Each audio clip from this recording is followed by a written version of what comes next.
if I think about giving feedback,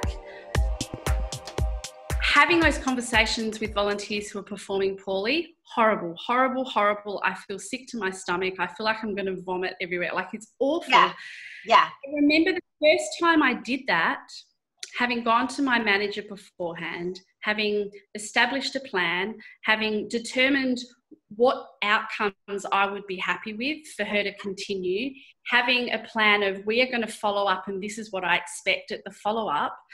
And yeah, I had butterflies, and yeah, it was really scary, but to have a plan in my head about what is the intention of providing this feedback? How can I do this in a way that is kind and helpful and constructive, but still really sets out clearly my expectations for behaviour? And the longer that conversation went on, and subsequent conversations, the more she tried different tactics to try to, you know, weasel her way out of it, the more I was kind of stand steadfastly and go, well, no, this is the conversation we had. These are the expectations. This is why we have these expectations.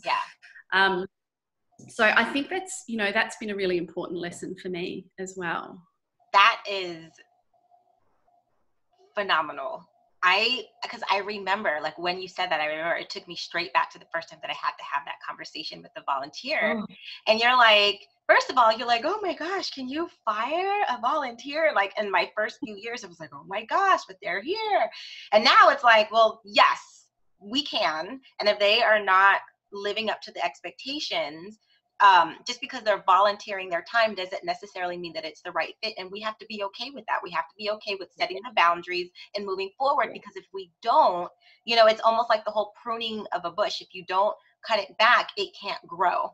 So, but I mean, I can say that now, but 5 years ago, I was just like, oh my gosh, I don't want to tell a volunteer that they're all, and I would try to have all these conversations and be nice about it and this, and it was awful. Just like, and I think making it worse, I remember some of those early conversations, and I try to make small talk to start with. Like, set the mood for this conversation so it comes out right. And then I realized that I just seemed really fake, because suddenly, like 10 minutes into the conversation, I'm like, right, there's kind of something I need to talk to you about.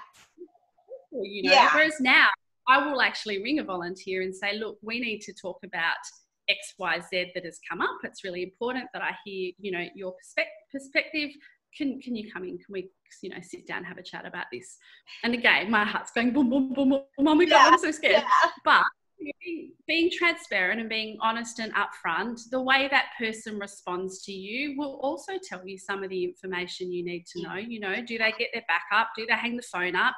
Do they say, oh my God? I remember, you know, in one of the group interviews, we had a really young girl, I think she was 19, and you know, one of the things we looked for was can they sit in a conversation and listen and not make it about themselves? Because when you're working with someone with cancer, anyone really, when you're working with anyone, people need to be able to share their own story, and our volunteers need to be able to sit alongside these people and listen.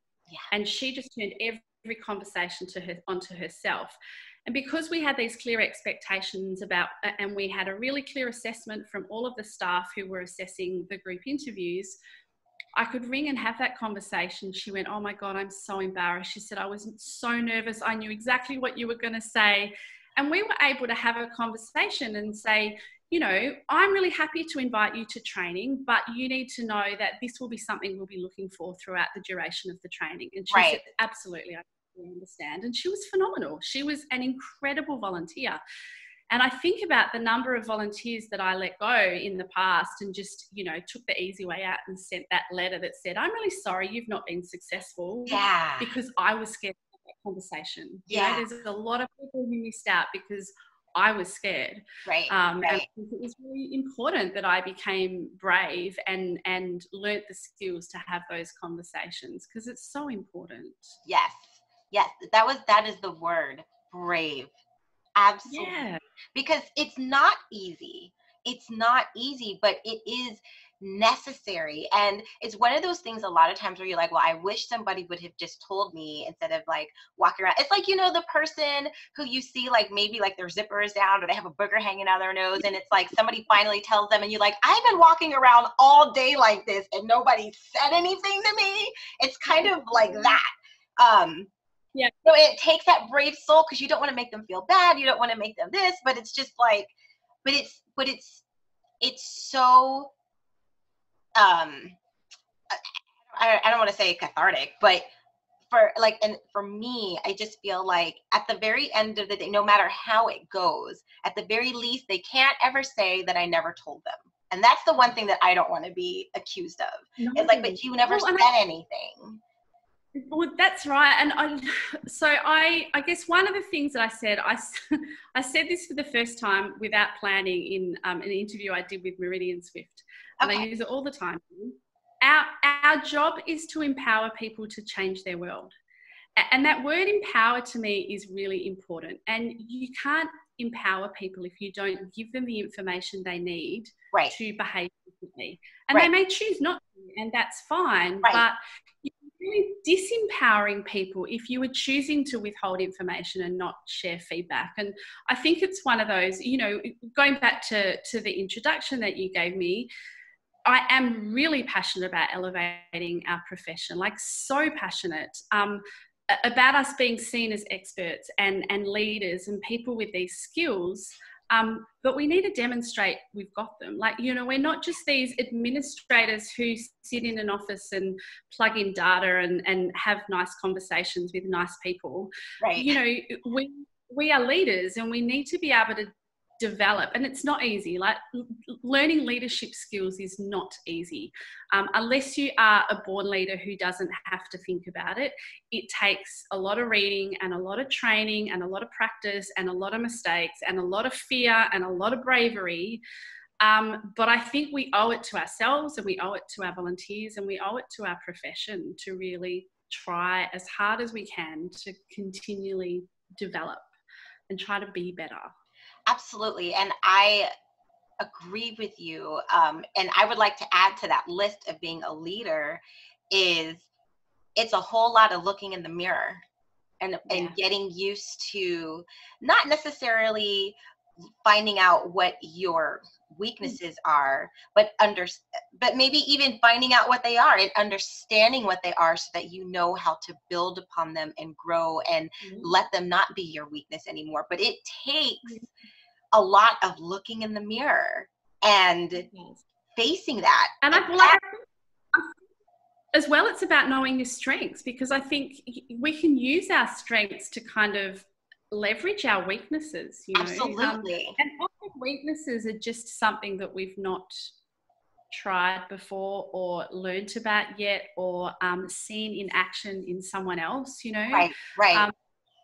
So, and I think we all have different strengths, and that's one of the things I love about our profession. It's one of the reasons I'm kind of glad you don't need a degree to do what we do, because, you know, we've come from dancing and social work and, you know, hundreds and hundreds and hundreds of professions, and we come together with this phenomenal mix of skills and strengths that we can learn from each other. And I think we're all going to do it differently, and I think that's really important as well, because everyone's different, and we're all going to respond to different kind of leaders and different kind of opportunities and different, you know, forms of feedback and different communication styles. So we need to leverage our strengths as well as be aware of those areas where we can develop more.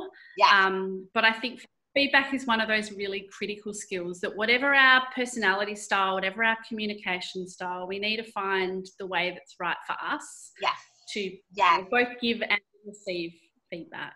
Yes. And that's the beauty of it. So, and my goal is to take kind of like the fear out of feedback and not make feedback like the new F word, right? Like it could be, it's kind of like a knife, right? It's not so much the tool, it's how you use it. Or maybe not knife. A better idea. My mom, because this is how I would always tell, oh, this was perfect. excuse me, I will say I'm using Facebook, another F word, not that F. Anyway, what I'm trying to say is like, because my mom would say, oh, Facebook, it's such a this, and you know, it da da da da. And I was like, Mom, Facebook is just a tool. It's how you use it.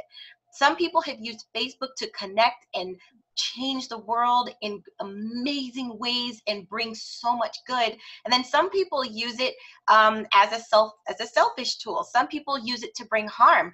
But Facebook in itself is just a tool, just as feedback in itself is a tool. It's what you do with it that can make it better or worse, or you use it or you don't. But it's just kind of allowing it to, like my little tagline is, not letting the good stuff go to your head and make you think you're so great, but not letting the bad stuff go to your heart and tear you apart, but learning how to balance it, taking it for what it's worth, throwing out the bathwater, but not the baby, and taking the good stuff, using it and helping you to grow, to become a better leader, a better communicator, a better listener. So and that was the one thing that going through this whole beautiful journey of becoming a volunteer engagement manager is understanding that feedback doesn't have to be, I don't have to be afraid of it. Although I got to tell you, when we do those end of the year surveys and when I'm asking the volunteers for their feedback, I have to literally get my mind set in the proper way to sit down and read it and prepare myself. Because before I never used to do that, and I would just feel like it was like stab, oh my gosh. But then I was like, you know what? I can't say anything because I asked for it. And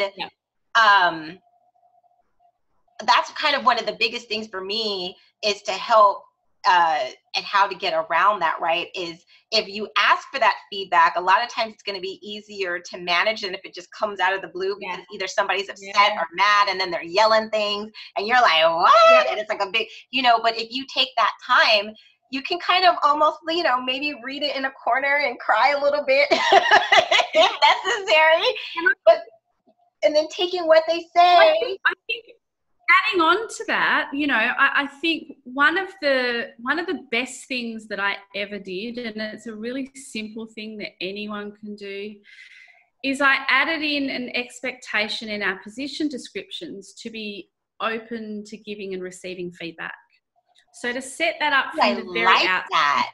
And then we talk about it in training. So, you know, we would say, so the training that I ran at the ONJ Centre, initially it was 10 weeks of training. It was really comprehensive. And so I would say at the very start, you're not guaranteed a position at the end of the 10 weeks. And there will be points along the journey where it will be important for us to have conversations, for you to share with me your feedback about how you think you're going, and for me to share my from observations and conversations we've had.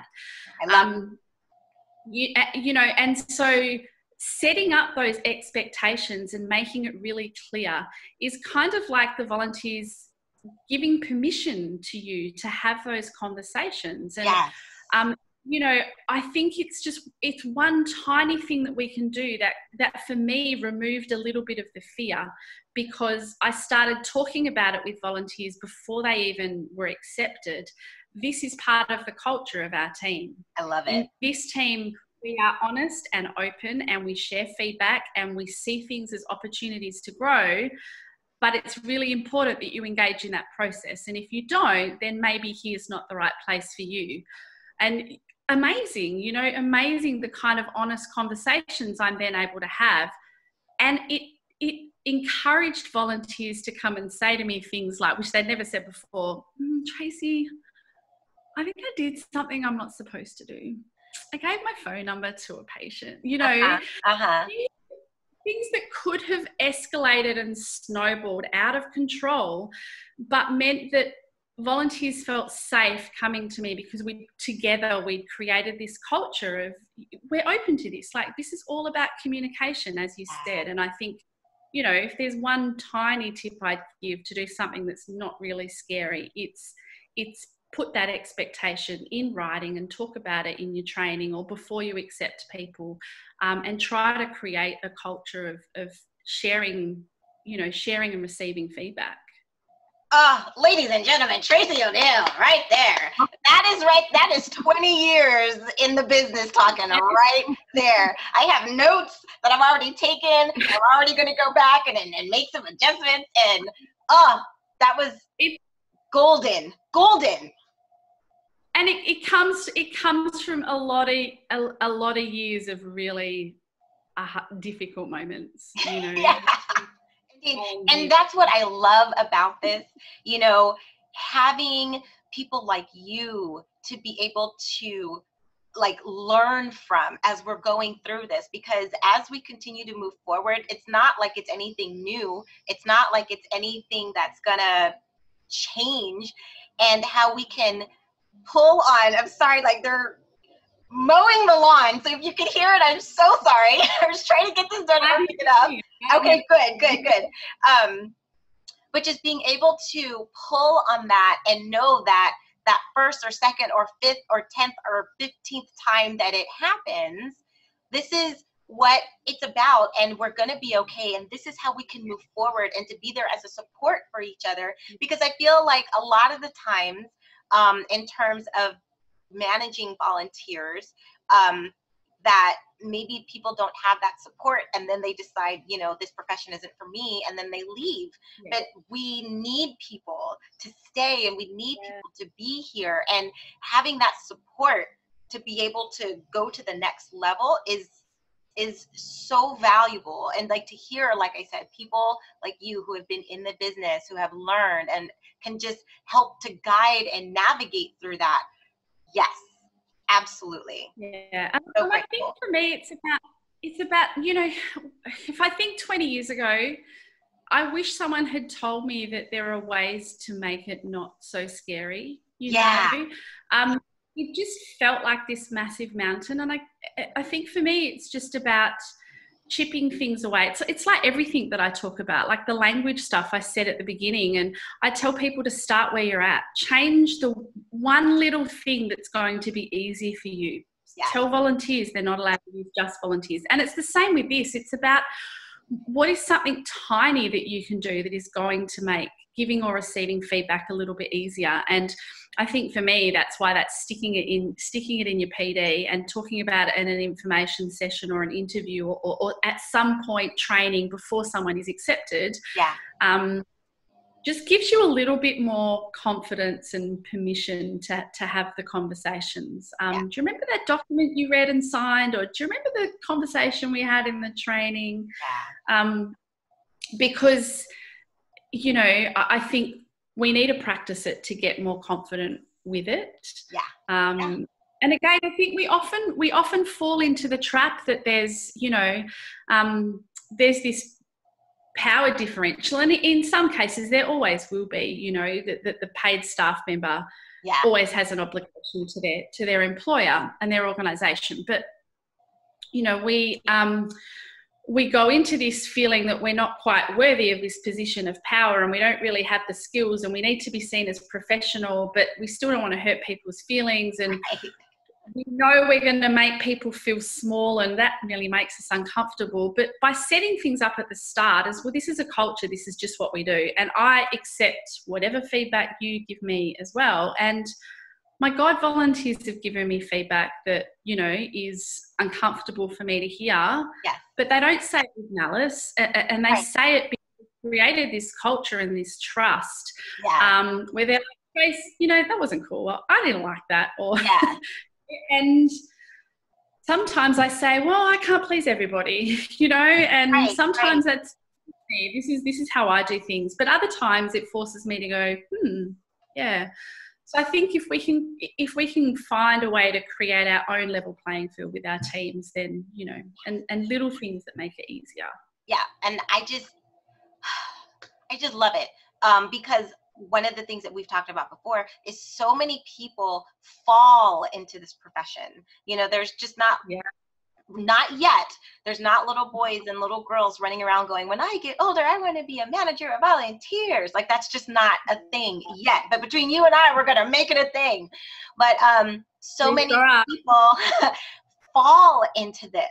And so they get here, and there's sometimes they're like, how did I get here? and what do I do now? And so just being able to have voices like yours to help navigate is huge.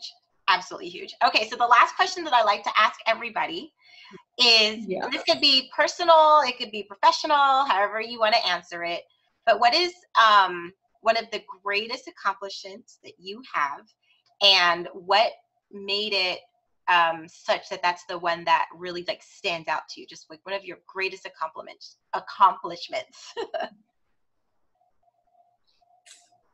Greatest accomplishment besides my kids. It